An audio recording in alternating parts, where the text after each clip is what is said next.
É só isto que eu te quero perguntar. Queres ser uma ave rara ou apenas mais uma ovelha no rebanho?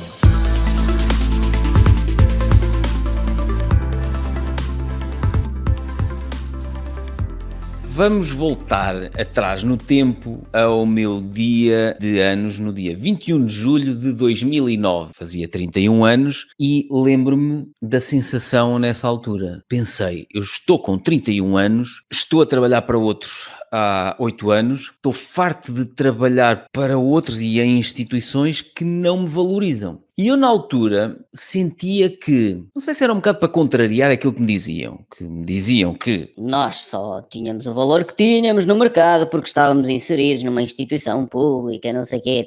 E aquilo na altura irritava-me e eu achava, por outro lado, que era exatamente o contrário. Nós só tínhamos o valor que tínhamos para o mercado, na área da consultoria ambiental, porque eu estava na equipa. Era isto que eu acreditava. E agora olho para trás muitos anos e percebo que nem eu tinha razão, nem os meus colegas da altura tinham razão. Ou melhor, se calhar tínhamos todos razão, porque repara, eu achava que era insubstituível. Na realidade, agora percebo que ninguém é insubstituível. Até o Steve Jobs, não é? O raio do homem, morreu, deixou já tanta coisa feita e a Apple continuou com a equipa, novas pessoas, com o Tim Cook. E não sei, quando estiveres a ver este vídeo, se calhar já está lá outra pessoa qualquer. A Apple continua a ser uma empresa gigante e continua a crescer brutalmente. Portanto, ninguém é insubstituível. Agora percebo isso, vários anos depois. E quando eu saí daquela entidade onde eu trabalhava, eu pensava, bem, eu vou sair, aquilo vai ao charco em 1 ou 2 anos. E não foi, ainda existe. Mas na altura, porquê que eu achava isto? Para já, porque eu via que as coisas que fazia tinham resultados, ou seja, eu ia, por exemplo, a uma conferência, conhecia uma série de empresas, mesmo até concorrentes, empresas de Lisboa, do Algarve, do Alentejo, empresas que seriam concorrentes nossas, e como estávamos no norte do país, os contactos que eu fazia eram interessantes também para essas empresas, porque tinham projetos no norte do país e assim podiam subcontratar-nos, porque estávamos geograficamente mais próximos das áreas onde estavam os projetos. E por isso, até com empresas de consultoria ambiental, que poderiam ser vistas como concorrência, eu comecei ali a fazer algumas parcerias em 2007, mais ou menos, quando deixei de dar aulas na UTAD, em Vila Real, e eu sentia que um dia, quando eu for embora, sou eu que faço estas parcerias, portanto, estes azeitolas vão ter muita dificuldade em continuar a fazer isto desta forma. A questão é que não sei como é que fizeram, nem me interessa, mas ainda existem, portanto, se não fizeram daquela forma, fizeram de outra qualquer, e foram bem-sucedidos porque ainda existem. E aquilo que eu sentia na altura era: sinto aqui uma máquina muito pesada, eu quero fazer as coisas, não consigo fazê-las à minha maneira. Eu na altura achava que só eu é que sabia, que só havia uma maneira de fazer, e inclusivamente tinha colegas meus que me diziam que eu era doente, deveria tratar. E agora, olhando à distância, e eu escrevi isso aqui neste belíssimo livro, A Ave Rara de Empregado Frustrado, que era o que eu era. Eu lembro-me, no 21 de julho de 2009, naquele aniversário, eu era um empregado frustrado. Então eu tinha que criar o meu próprio emprego. Por isso é que o livro se chama De Empregado Frustrado a Criador do Seu Próprio Emprego. E se calhar esse meu colega, eram vários, mas havia um que me estava sempre a dar na cabeça, porque nós chocávamos muitas vezes, tínhamos personalidades completamente diferentes. E se calhar ele tinha razão, eu tinha que me tratar, eu tinha também que me afastar daquela equipa que eu considerava que já não tinha nada a ver com aquilo que eu queria fazer no futuro. Daquela estrutura pública onde eu estava inserido há vários anos, a tentarmos criar uma espécie de... não era uma instituição, mas era um grupo lá dentro da instituição pública que prestasse serviços para o exterior. Mas nós não tínhamos saltado fora da instituição pública. Nós não tínhamos feito o chamado spin-off, que muitas vezes se faz das universidades. E eu pensei, tem que ser eu a fazer o spin-off, tenho que saltar daqui para fora e tenho que criar eu a minha própria empresa. Eu há pouco fui buscar aqui a minha capa das notas pessoais. Tenho aqui notas pessoais de 21 de julho de 2009, deste dia que eu estou a falar, de 2009, quando fiz 31 anos, julho de 2011. Porque eu antes escrevia tudo nos cadernos e depois arrancava as folhas dos cadernos e colocava assim, em capas. Depois deixei-me disso. Agora escrevo nos cadernos e depois guardo os cadernos. Portanto, eu há vários anos, acho que já desde 2006 ou 2007 que escrevo os meus pensamentos, às vezes até pequenas coisas, escrevo nos meus cadernos. E como coloco as datas, é giro que às vezes vou para trás ver o que é que estava a fazer em determinadas alturas da minha vida. E vamos aqui então ao meu caderninho em 21 de julho de 2009, no aniversário que eu me lembro, epá, já passei os 30 anos, tenho 31 anos, porque é que eu continuo a insistir, trabalhar para outros, em situações que me incomodam, já ninguém me suporta, eu não os suporto a eles, vou-me despedir. E efetivamente uns dias mais tarde, despedi-me. E aqui no dia 21 de julho, no meu caderninho, não vou mostrar pormenores, mas no meu caderninho, escrevi o material que eu necessitava de adquirir para prestar os serviços que prestava na altura, nos estudos de aves e de morcegos. E, portanto, tem aqui detector de ultrassons, gravador para gravar os ultrassons, binóculos, telescópio, tripé para o telescópio, 2 GPS, uma estação meteorológica que é Estrel 4500, que era a que nós usávamos, uma estação meteorológica para medir no terreno, avaliar a velocidade do vento, temperatura, umidade, uma série de coisas. E eu fiz aqui as contas mais ou menos por alto e isto dava 7.650 euros que eu precisava.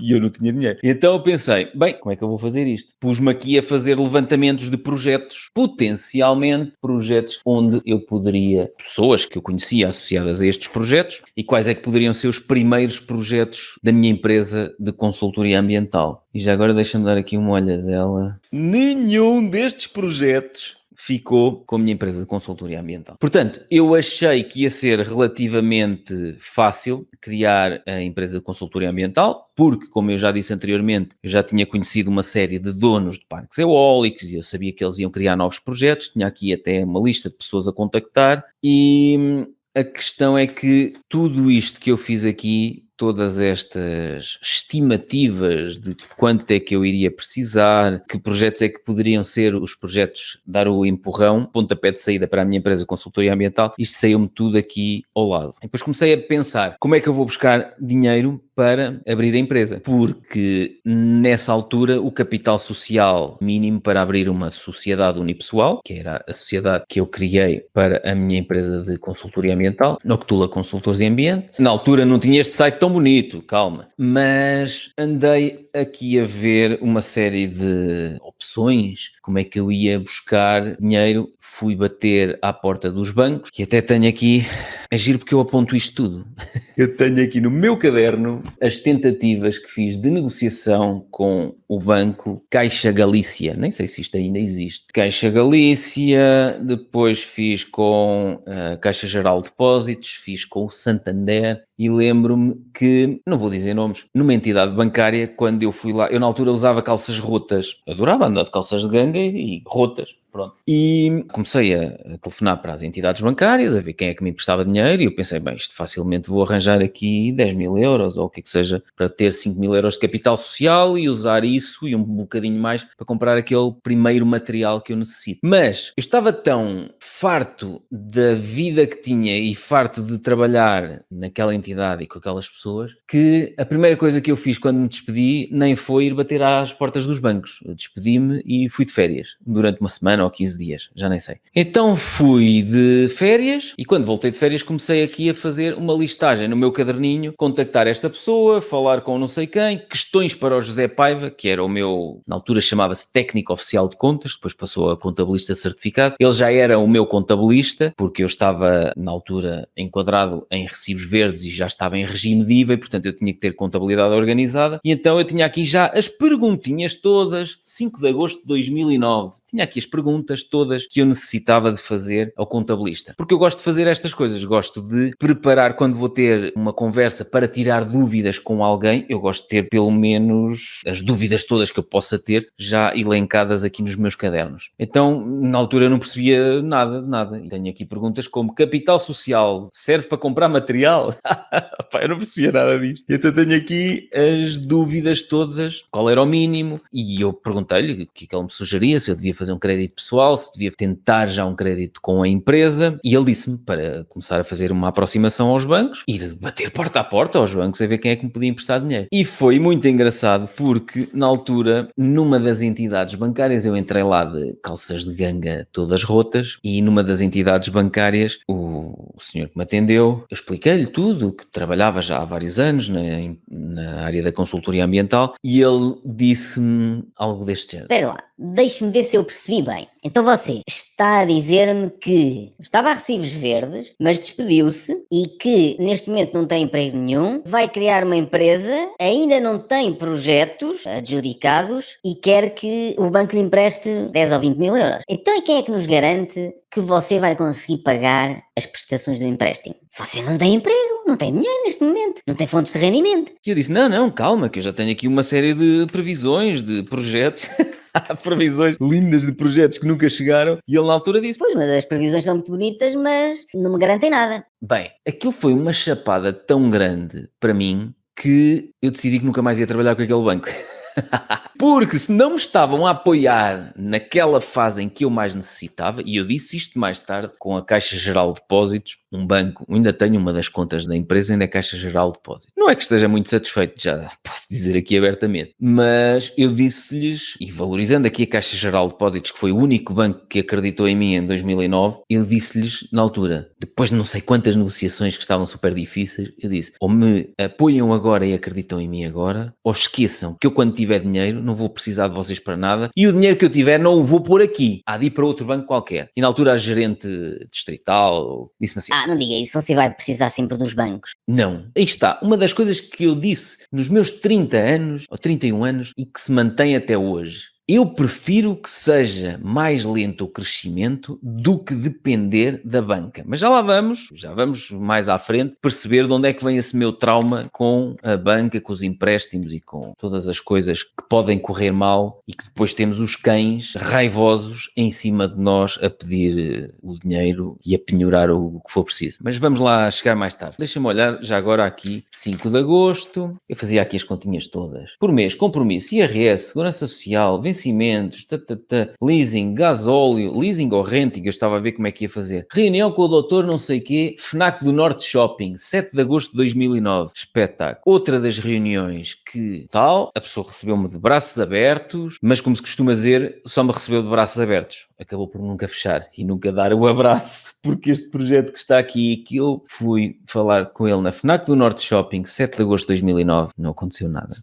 Espetáculo. Depois tive uma reunião no dia 10 de agosto, isto é agosto de 2009, eu só criei a empresa no dia 28 de agosto de 2009, mas agosto de 2009 eu já me tinha despedido, já tinha ido de férias e portanto estava cheio de pica para arranjar uma solução, porque, daqui a nada tinha passado o mês que eu me tinha despedido e não tinha rendimento, não é? Porque eu estava a recibos verdes, nem sequer enquadramento na altura existia a nível de subsídio de desemprego para quem estivesse com recibos verdes. E eu tive uma reunião aqui no Politécnico, no âmbito daquelas pesquisas todas que eu fiz, aqui no Politécnico de Viseu, no Instituto Superior de Tecnologia e Gestão, tive uma reunião com o professor Samuel Barros e ele disse-me que na altura existia um programa chamado Finicia, que podia apoiar projetos, e eu não sei se aquilo envolvia investimento anjo, business angel, os investidores como mais tarde nos habituámos a ver no Lago dos Tubarões, e eu tenho aqui anotado que o Finicia era para apoiar projetos até 250 mil euros, e eu pensei, 250 mil euros? Isto é uma barbaridade, vai ser fácil começar o meu negócio.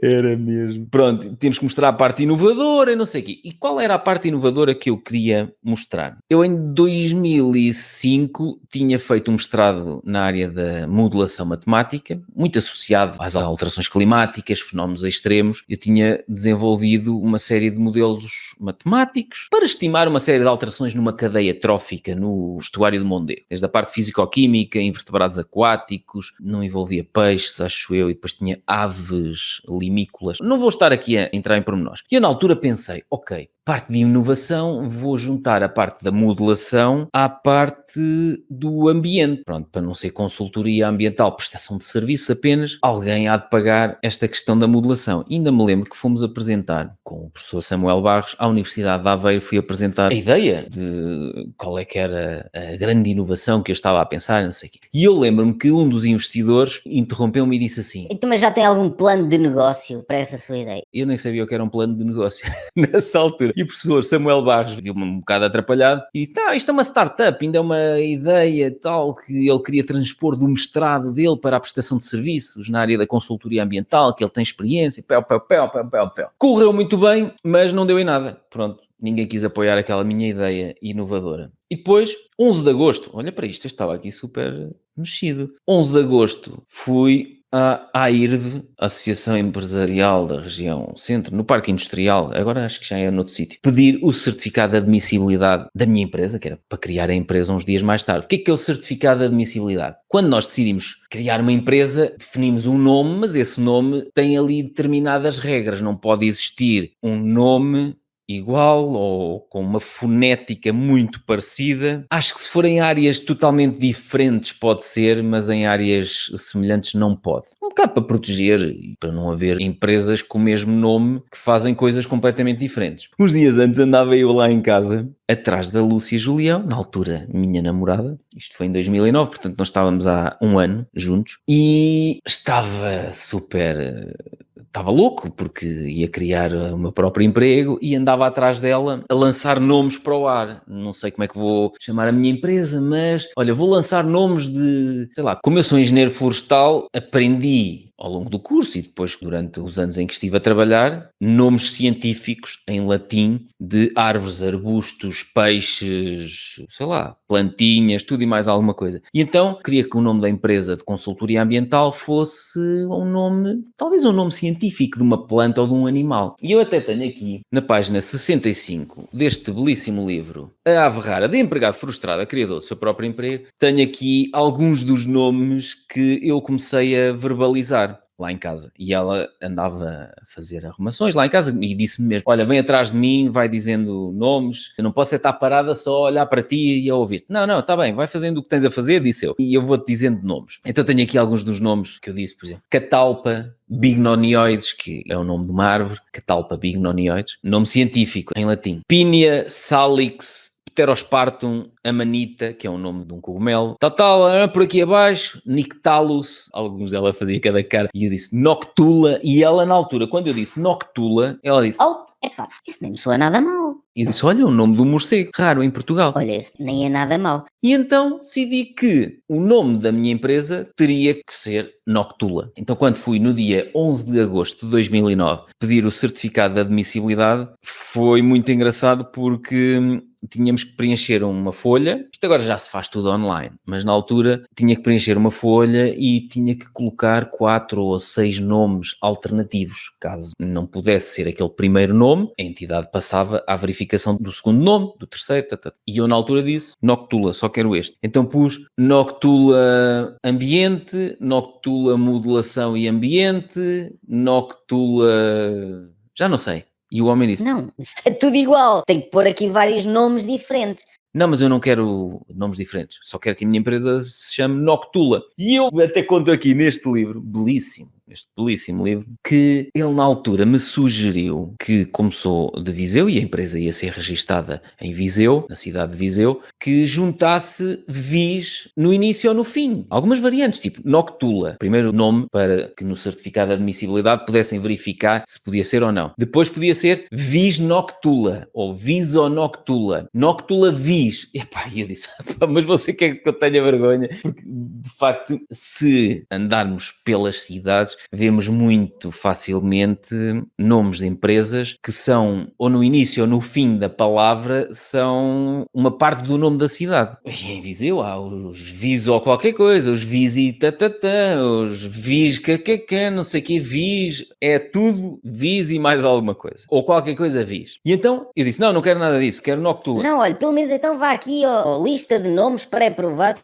Lista de nomes pré-aprovados para empresas. Exato. Criar uma empresa na hora. Ora, vamos aqui. Isto é tudo muito bonito, que pode-se fazer já isto online, e eu, uma das empresas que tenho, que criei em 2021, que vou falar mais à frente, criei online, mas foi um filme horrível. E quando ajudei o Daniel Sério, o gestor de projeto, que é parceiro da minha empresa de consultoria ambiental, quando ajudei a criar a empresa dele, arrependemos-nos de ter feito isto online, porque depois havia montes de coisas que tinham que ser submetidas, depois não dava, depois era noutra plataforma, depois não funcionava. Olha, peguem no contabilista e vão à conservatória presencialmente e aquilo fica logo feito na hora. Portanto, não sou nada fã destas plataformas aqui que dizem que funcionam e a empresa na hora e não sei o quê. Não é nada a empresa na hora. A empresa, se for empresa na semana, é uma sorte. Eu demorei quase 15 dias para conseguir criar a empresa que criei em 2021. Criar uma sociedade comercial com um nome que não esteja na lista de... Ou podíamos optar por esta lista, exatamente, é isto. Firmas e denominações com marca. Pronto. Então ele na altura disse... Olha, você quer Noctula? Então vamos aqui à Bolsa de Firmas e Denominações que já estão pré-aprovadas e você já nem tem que estar à espera uma semana que lhe aprovem isto. Estamos aqui ao N. E então ele começa-me aqui a ler. Naipe de alfazema, ninfas mágicas, ninfas honestas, opa, nuvem odorífera. Muito bom. Novelo de afetos. Olha, isto aqui para um restaurante erótico. Noite adocicada. Então o homem, na altura, tenho aqui outros que ele me começou a dizer e nunca mais me esqueci quando ele chega a um que, pelos vistos, já não está aqui, que era o Nenúfar Vedeta. Epá, e eu adorei. Nuvens e glicínias. Nenúfar Vedeta. Eu tenho aqui no livro. Nenúfar Vedeta. Perguntei-lhe antes de grandes gargalhadas. Mas você quer que eu tenha vergonha? Voltei a dizer. Do nome que eu vou escolher para a minha empresa. Ah, mas tem um aqui, olha. Olha aqui Nenúfares. Nenúfar Imaculado. Nenúfar Apressado. Pá, o Nenúfar Apressado é muito bom. Olha, quando estiveres a morrer de tédio, vem aqui esta bolsa de nomes pré-aprovados para empresas e vê os nomes que estão aqui, porque são Papoila Burguesa.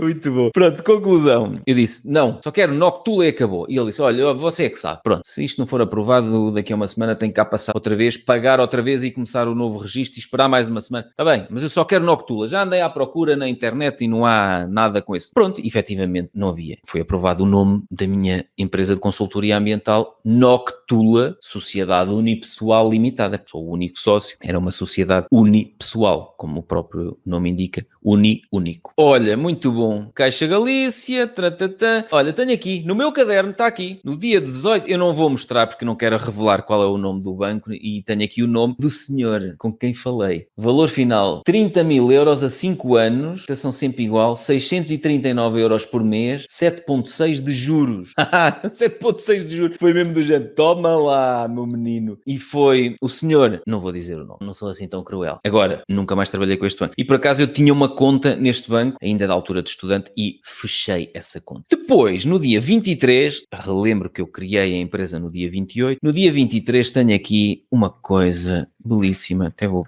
pôr isto assim. Tenho aqui 23 de agosto de 2009 e tenho mais ou menos em termos cronológicos o que seria começar em setembro de 2009, dizia aqui, início da Noctula, aprovação de um projeto de Finicia ou do CREN, nem um nem outro. Outubro de 2009, adjudicação do projeto tal. Novembro de 2009, adjudicação do projeto tal. Aqueles projetos, aquela lista que eu tinha feito e que tinha andado em conversações, não sei o quê, nada daquilo veio para a minha empresa. Olha, isto diz aqui, piscinas do Hotel da Senhora do Castelo em Mangualde. Cronograma de trabalhos previstos para a Noctula, no início. Eu estava nas piscinas do hotel, porque é um hotel que nós podemos não estar num hotel e pagar a utilização da piscina. Então eu lembro-me, fui lá com a Lúcia e com a minha enteada mais nova. A minha enteada mais velha na altura não estava connosco, que ela não aceitou bem quando eu me juntei com a mãe dela e decidiu ir viver com os avós durante 2 ou 3 anos. Foi assim. Portanto, foi um início conturbado para a minha relação e foi um início conturbado também a nível profissional, porque eu achava que aquelas pessoas que eu conhecia e com quem falei e que ficaram satisfeitas quando eu disse vou criar a minha própria empresa, vou sair desta estrutura, adoraram, sim senhor, gostavam de trabalhar comigo, mas depois apercebi-me, já havia contratos fechados do outro lado, não iam rescindi-los porque podia dar problema, já havia propostas do outro lado, e quando eu falo do outro lado, a empresa onde eu estava a trabalhar e que deixei para criar a minha própria empresa, já havia ali aquela ligação e depois era um risco. Eu agora à distância percebo isto tudo, que mesmo algumas destas pessoas acabaram por trabalhar com a minha empresa mais tarde, mas no início foi aquela coisa de... Eu sei lá se este Pedro Silva Santos, que está maluco, vai criar a empresa dele sozinho. Está ali dentro de uma estrutura que é uma universidade, se o Pedro sair, se calhar está lá outro. Se calhar pode ter sido medo de eu não conseguir dar resposta às obrigações que eles tinham nos seus parques eólicos, às obrigações a nível ambiental. E foi quase um bocado do género. Deixou lá criar a empresa dele e depois daqui a 1, 2, 3, 4 anos, se a empresa ainda não tiver falido, se calhar aqui teremos a prova que necessitamos e começamos a entregar coisas à empresa do Pedrinho. Eu percebo, agora à distância percebo que, pronto, é mais fácil salvaguardarem-se do que atirarem tudo. Uma das empresas era uma empresa alemã, cotada em bolsa, com quem trabalhamos há muitos anos, mas não migrou logo todos os projetos para a minha empresa de consultoria ambiental, porque alguns contratos ainda estavam em vigor, do outro lado, e se calhar um bocado por deixa lá ver se ele se safa a criar o próprio negócio. E como ele se safou, depois acabou por vir tudo parar aqui. Acabaram por vir todos comer aqui à mãozinha. Digo isto no bom sentido, sem estar aqui só projetos. Eu estou aqui a ver projetos lindos que nada disto. Olha, estive na Vila Bicuda Resort, em Cascais. Portanto, deixa eu ver quando é que foi a constituição da empresa.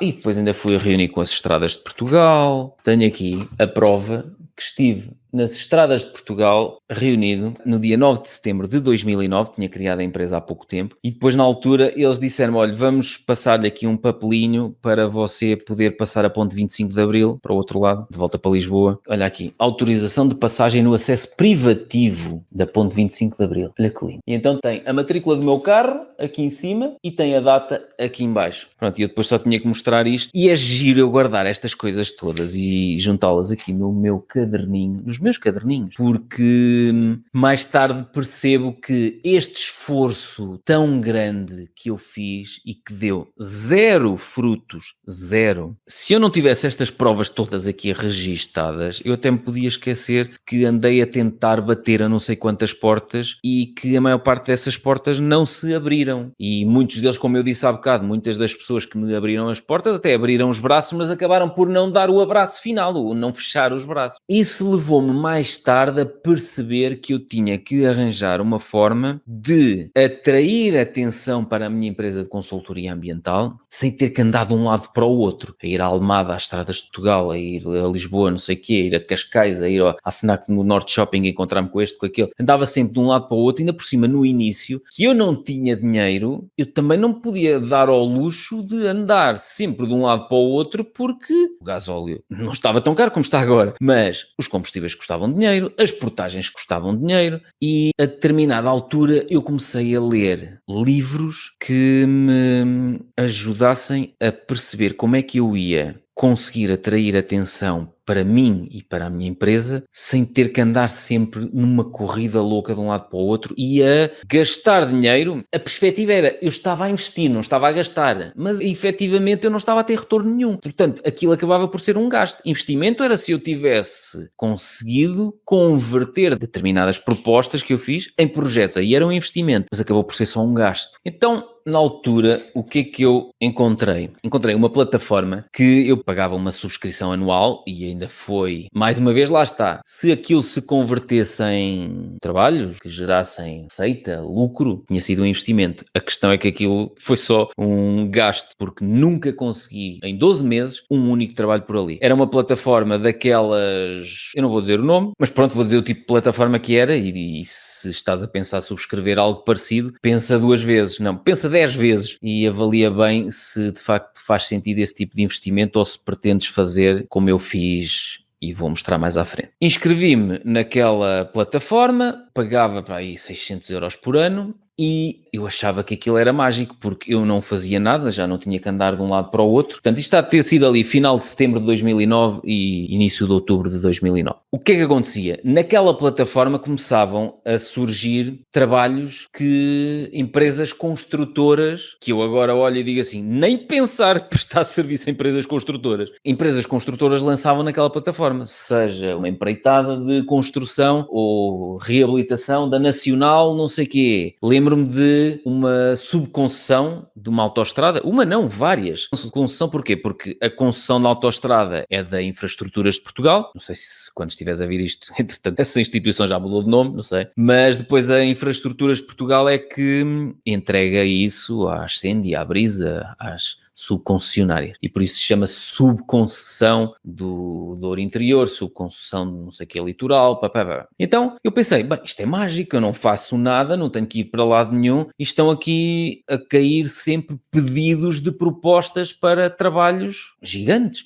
E então eu pensei, é isto mesmo, vou ficar aqui, respondo a estes pedidos de proposta. E havia uma das coisas que dizia na plataforma, era, garantiram-me, que eu depois ainda falei ao telefone lá com a linha de apoio ao cliente, garantiram-me que quem lançava lá os concursos, as empresas construtoras que lá lançavam os pedidos de proposta, não conseguiam ver as propostas até à data limite, ou seja, vamos imaginar que definiam 30 de junho, data limite para a apresentação da proposta para o projeto XPTO, proposta detalhada, proposta de orçamento, em termos técnicos tudo bem defendido, quanto é que ia custar. Bem, aquilo dava-me uma trabalheira responder exatamente da forma como eles queriam as propostas e comecei a perceber-me que, apesar de me dizerem que as empresas que lá colocavam os pedidos de orçamento não tinham acesso às propostas antes da data, isso era mentira, porque aparecia-me lá na plataforma, não sei quê, a empresa viu a sua proposta, opa, eu entrego sempre as coisas antes, entregava 2, 3, 4 dias antes do fim do prazo, já tinha a proposta pronta, entregava, e já tinha sido vista, entregava 3 dias antes do prazo, por exemplo, 2 dias antes do prazo, a empresa já tinha visto, e comecei a ver que isso acontecia quase sempre, e só mais tarde é que me apercebi que era uma forma de conseguirem, muitas das empresas precisam de ter para decidirem internamente quem é que vão contratar determinado serviço, pedem propostas a 3, 4, 5 empresas diferentes. E então ali percebi mais tarde que aquilo era uma jogada brutal das empresas construtoras e que devia haver ali algo do género. Recebemos esta proposta da Noctula, pegavam no valor e telefonavam aos amigos e diziam, olha, a Noctula faz 16 mil e tu? Eu faço 12 mil e não sei o quê. Pronto. E ficava o projeto para o mais barato e era fácil o amigo apresentar a proposta mais barata porque sabia de antemão quais eram as outras propostas que lá estavam. Portanto, se um dia houvesse contestação, não havia problema nenhum porque a proposta apresentada pelo amigo foi posterior à data das outras, não havia como saber, certo? Claro que havia como saber, porque eles viam as propostas. Ainda cheguei a entregar propostas nessa plataforma à última da hora, para não haver forma de, antes de fechar o prazo, verem isso. Mas depois também aconteciam coisas engraçadas que não tinham piada nenhuma. Isto é uma máfia brutal. Muitas vezes era estendido o prazo, depois de acabar o prazo, um dia depois anunciavam que foi estendido o prazo para a apresentação de propostas. E eu assim, opa, outra vez, já arranjaram um esquema para andar a mostrar as propostas uns aos outros. A gota d'água foi quando enviámos, eu e a Irina, a Irina não existe, eu depois já vou falar na Irina. A Irina era a secretária fictícia que eu tinha na minha empresa. E portanto eu digo enviámos porque era eu e a Irina. Só que a Irina era eu. Mas depois já vamos falar sobre isso. Enviámos proposta para um determinado trabalho, ligou-nos o construtor, estava tudo acertado para ficarmos com aquele trabalho e na semana seguinte fomos informados que aquele trabalho tinha ficado para outra empresa. Bem, foi uma reviravolta que eu pensei, então mas já nos tinham-me dito a mim ao telefone que aquele trabalho nos ia ser adjudicado, que aguardássemos que mais hora menos hora receberíamos um e-mail com a formalização da adjudicação e depois informam-me que afinal foi para outra empresa. E o mais caricato, isto foi mesmo a gota d'água, o mais caricato é que essa outra empresa que ganhou o trabalho contactou-nos a dizer que necessitava de subcontratar determinadas tarefas, quanto é que nós faríamos, não para o trabalho todo que nós tínhamos orçamentado, mas só para a parte dos morcegos e da avifauna, não sei o quê. E eu assim, como é que estes gajos nos conheceram? Como é que estes tipos chegaram a nós? E foi aí que eu comecei a ligar as pontas e mais tarde vi que essa empresa trabalhava muito para empresas construtoras, incluindo essa tal empresa construtora. E eu pensei, bem, ok, esquece, isto é perda de tempo. Quando acabou a anuidade ainda me perguntaram se queria renovar e eu disse que não e fiz questão de dar feedback muito negativa em relação ao funcionamento da plataforma e à forma mafiosa como aquilo era gerido e utilizado pelas empresas de construção. E portanto, aquilo que eu quero que tu percebas neste episódio, que já vai também um bocado longo, é que eu subestimei as dificuldades que ia ter no início ao criar o meu próprio projeto. Olhando para trás agora, criar o meu próprio emprego foi a melhor coisa que eu fiz na minha vida, porque não conseguiria neste momento imaginar voltar a ter que ir trabalhar para outros. Não tenho perfil para isso. Se tivesse que o fazer por uma questão de necessidade extrema, faria, sem qualquer problema. Mas a questão é que muito rapidamente ou faria num modelo de parceria ou faria num modelo de sociedade. Epá, vou para aí, se eu conseguir fazer isto e aquilo, tornamos-nos sócios. Se calhar num modelo de parceria. Porque, como vais perceber mais à frente, não sou grande fã, lá está, tem a ver com o meu perfil pessoal e o meu perfil de empreendedor. Não sou grande fã de ter sócios. Prefiro ter a liberdade de fazer o que me apetece, com a velocidade ou a lentidão que me apetecer, dependendo dos dias, e não ter que depender de bancos. E muitas pessoas com quem falo dizem... Mas é normal, as empresas é assim que funcionam, vão à banca, é alavancar crescimento, ir à banca e contas correntes calcionadas. Pois, mas eu não quero assim. E se eu não quero assim, eu gosto de poder fazer à minha maneira. E por isso, apesar de olhar para trás e ter subestimado e olhar aqui para os meus cadernos e dizer: Pedrinho, foste tão naive, tão ingênuo, apesar de ter subestimado a dificuldade que tive ou que iria ter no início, não voltaria atrás para mudar nada nesta fase da minha vida profissional. E portanto, se tu sentes que a empresa onde trabalhas só é brutal e só é valiosa porque tu lá trabalhas, calma, se calhar estás com o síndrome de Deus que eu tinha na altura e eles vão ficar bem quando tu fores embora. Mas se estás com esse feeling, se sentes que não és valorizado ou não és valorizada no local de trabalho onde te encontras, salta fora, mas tem noção que as coisas vão ser mais difíceis do que tu pensas. Mas mais à frente vais olhar para trás e vais dizer: ok, tudo fica mais difícil quando decidimos mudar. Às vezes estamos numa situação na vida pessoal, na vida profissional, que estamos a manter uma coisa que já não queremos há não sei quantos anos, ou um casamento, um namoro, seja o que for, e dizemos: pois, mas eu agora para acabar isto vai ser um filme, depois há filhos e depois há coisas para dividir, vai ser um filme, olha, mais vale ser assim, infeliz e vamos nos traindo uns aos outros e está tudo bem. Não, mete na cabeça, quando mudamos drasticamente de direção, no início as coisas ficam pior, é normal, ficarem pior do que estavam, mas mais à frente ficam muito melhor. Passamos a patamares que nunca teríamos imaginado. E por isso, se a curto prazo te pode parecer ridículo tomares uma decisão de vou mudar completamente a minha vida, a longo prazo tenho certeza que tu vais olhar para trás. Se não fores idiota como eu fui, que vou falar mais à frente, e não soube gerir o risco financeiro das coisas em que me meti, se não fores idiota ao ponto de penhorares as tuas poupanças, a tua casa, a casa dos teus pais, se não fores idiota a esse ponto e fores dando pequenos passinhos, salta fora, dá esse passo, gere esta dificuldade inicial de uma coisa dura, difícil, porque daqui a uns anos vais olhar para trás e vais agradecer a ti próprio, a ti própria, pela decisão que tomaste. E por isso é que eu estou a fazer estas partilhas, para que tu percebas que sou muito bem sucedido neste momento, sim, tenho a liberdade financeira, tenho a liberdade de tempo, posso fazer o que me apetecer, tudo, isso é tudo muito lindo, verdade, mas o processo não foi fácil. Houve fases da minha vida profissional que foram complicadas. E se eu tivesse sido um bocadinho menos arrogante, se eu tivesse acautelado melhor determinados riscos, principalmente financeiros, muitas das coisas não tinham sido tão difíceis de superar. Está bem? Estou aqui quase a meter-te medo. De um lado estou-te a empurrar para criar o teu próprio emprego, mas estou-te a meter medo, mas é para teu bem. É para que tu percebas que há riscos que tu podes tentar evitar. Está bem? Mesmo que desenhes tudo no teu caderninho, mais vale que subestimes aquilo que vais conseguir alcançar, ou que pelo menos coloques prazos mais longos para alcançar determinados objetivos, porque vai ser mais difícil do que tu pensas. Mais à frente, quando as coisas estão a rolar, depois é fácil. Agora é fácil eu lançar um projeto novo. Sim, mas eu já tenho não sei quantos anos de experiência, não sei quantos projetos lançados, não sei quantos projetos que foram um fiasco. Agora é fácil eu evitar determinadas armadilhas. Para ti também vai ser fácil, seguindo estes vídeos todos com os meus fiascos e com as coisas que eu fiz e correram bem e como é que eu tenho tudo montado nos meus negócios. No próximo episódio vamos falar sobre... Não digo, vais ter que ir para o próximo episódio para saber. Até já!